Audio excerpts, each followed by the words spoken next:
Konsep dasar kebijakan fiskal, materi kelompok 10. Definisi dari kebijakan fiskal. Kebijakan fiskal merupakan suatu kebijakan pemerintah yang dilakukan dengan cara mempengaruhi sisi penerimaan maupun sisi pengeluaran pada APBN atau anggaran pendapatan dan belanja negara.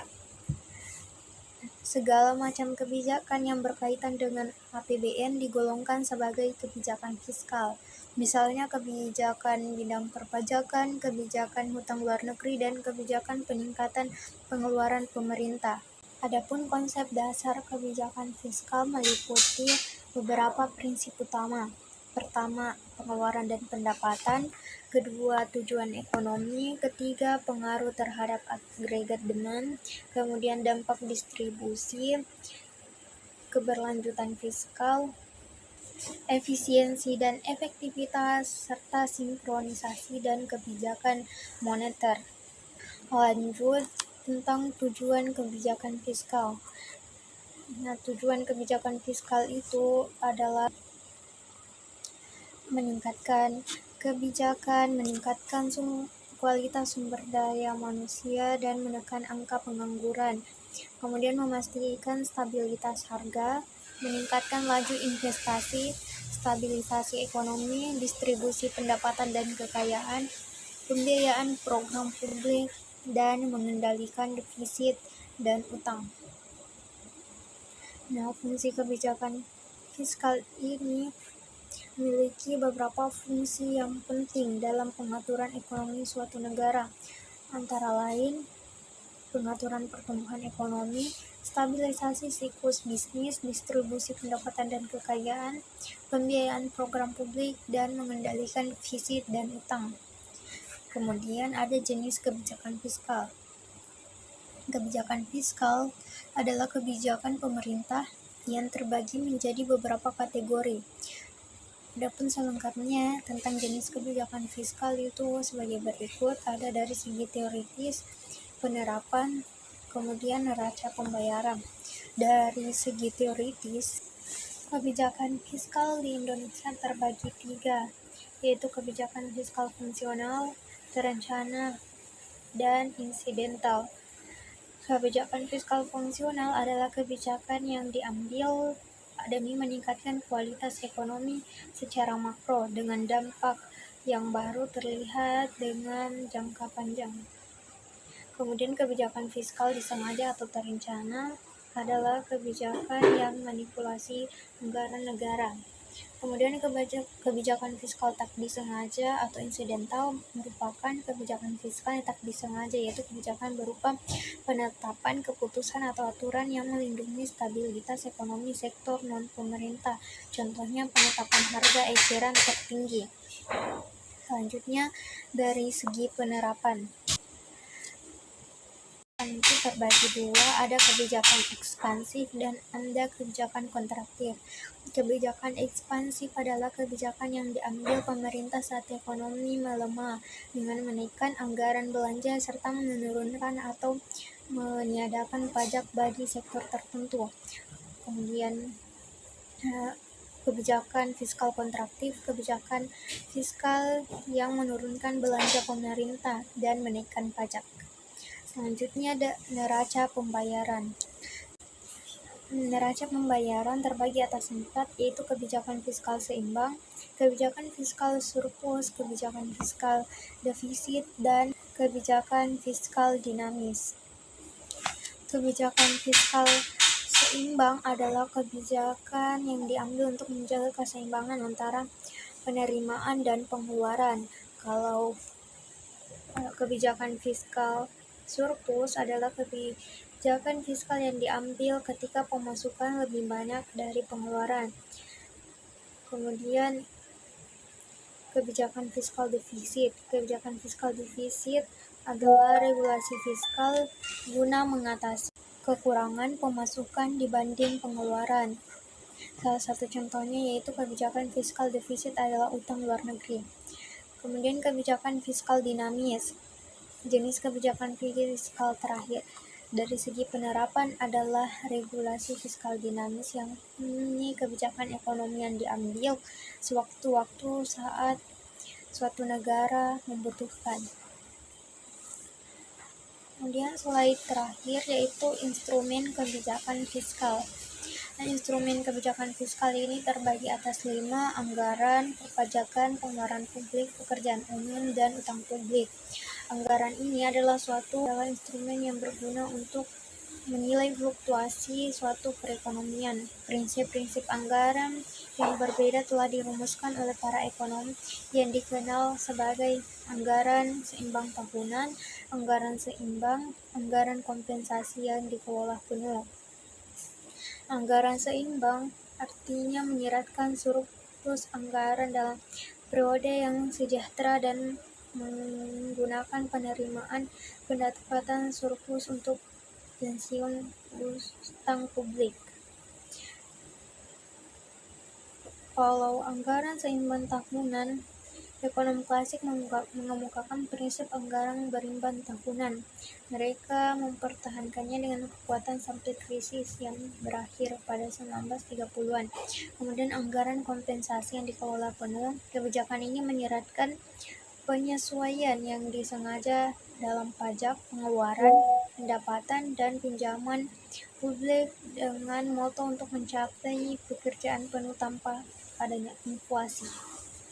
Kemudian perpajakan. Perpajakan adalah suatu instrumen kebijakan fiskal yang kuat di tangan otoritas publik yang sangat memengaruhi perubahan dalam pendapatan, konsumsi, serta investasi sekali pakai. Kebijakan pajak anti-deflasi meningkatkan pendapatan sekali pakai individu, meningkatkan konsumsi dan investasi. Tentunya akan ada lebih banyak orang-orang untuk konsumsi dan tujuan investasi pada saat ada pengurangan pajak. Adapun secara umum, tujuan diberlakukannya pajak adalah untuk mencapai kondisi meningkatnya ekonomi suatu negara dengan maksud untuk membatasi konsumsi, dan dengan hal tersebut bisa mentransfer sumber dari konsumsi untuk mendorong tabungan dan penanaman modal, untuk mentransfer sumber dari tangan masyarakat ke tangan pemerintah sehingga memungkinkan adanya investasi pemerintah, untuk memodifikasi pola investasi, untuk mengurangi ketimpangan ekonomi, serta untuk memobilisasi surplus ekonomi. Dalam pencapaian tujuan negara, pemerintah perlu memegang asas-asas pemungutan dalam memilih alternatif pemungutannya sehingga diperoleh keserasian dalam pemungutan pajak dengan tujuan dan asas yang masih diperlukan. Waluyo 2008 menjelaskan beberapa syarat yang penting untuk diperhatikan dalam mendesain sistem pemungutan pajak, diantaranya equity atau keadilan merupakan salah satu asas yang seringkali menjadi pertimbangan penting dalam memilih policy option yang ada dalam membangun sistem perpajakan. Kemudian asas revenue productivity, yakni asas yang lebih terfokus pada pemerintah, sehingga asas ini bagi pemerintah dianggap sebagai asas yang sangat penting. Kemudian asas ease of administration, yakni asas yang sangat penting baik untuk petugas pajak maupun wajib pajak. Selanjutnya asas neutrality, yakni mengatakan bahwa pajak harus bebas dari distorsi, baik distorsi terhadap konsumsi maupun distorsi terhadap produksi serta faktor ekonomi lainnya. Kemudian pengeluaran publik. Nah, pengeluaran publik adalah partisipasi aktif pemerintah dalam kegiatan ekonomi yang mana telah membawa belanja politik ke garis depan di antara alat-alat fiskal. Kemudian pekerjaan umum. Ada dua bentuk pengeluaran, yaitu pekerjaan umum dan pembayaran transfer. Pekerjaan umum adalah barang tahan lama, terutama struktur tetap, yang diproduksi oleh pemerintah. Mereka termasuk pengeluaran untuk pekerjaan umum seperti jalan, rel kereta api, sekolah, taman, gedung, bandara, kantor pos, dan lain-lainnya.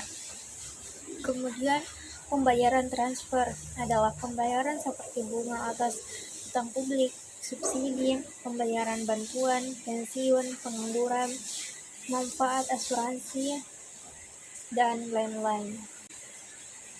Kemudian utang publik.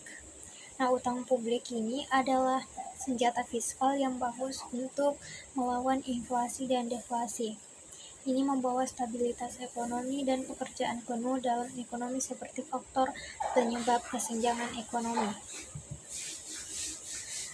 Contoh penerapan kebijakan fiskal.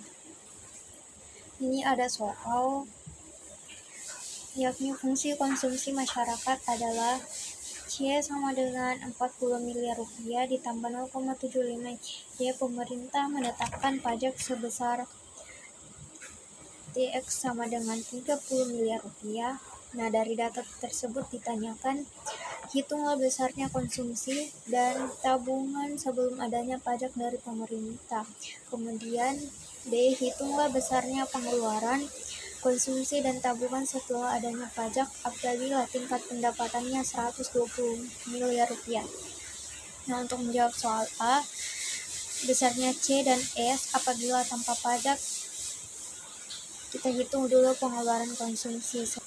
Kita masukkan angkanya, C sama dengan 40 miliar rupiah ditambah 0,75 YD, maka C sama dengan 40 tambah 0,75 YD kita substitusi nilainya yaitu 120 miliar dikurang 0 ditambah 0, kemudian C jumlahkan hasil dari penjumlahan di atas 40 tambah 90, maka C atau konsumsi senilai 130 miliar rupiah.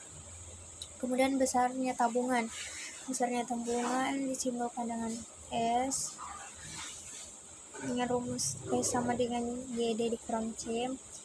S sama dengan 120 dikurang 0 dikurang 130, maka 120 dikurang 130 dengan min 10. Nah, kemudian jawaban soal bagian B. Besarnya C dan S apabila pajaknya sama dengan 30 miliar rupiah. Kita hitung pengeluaran konsumsi. C sama dengan 130 dikurang 0,75 dikali 30, maka hasilnya 130 dikurang 2,5 dan diperoleh hasil akhir senilai 107,5 miliar rupiah. Kemudian tabungan, kita tulis rumusnya E sama dengan 0 tambah S atau E sama dengan S0. Nah, ditambah S tambah 1 dikurang C dikurang TX. S sama dengan min 10 tambah 1 dikurang 0,75 dikali dengan min 30. Min 10 ditambah min 7,5, maka hasil akhirnya itu min 17,5 miliar rupiah.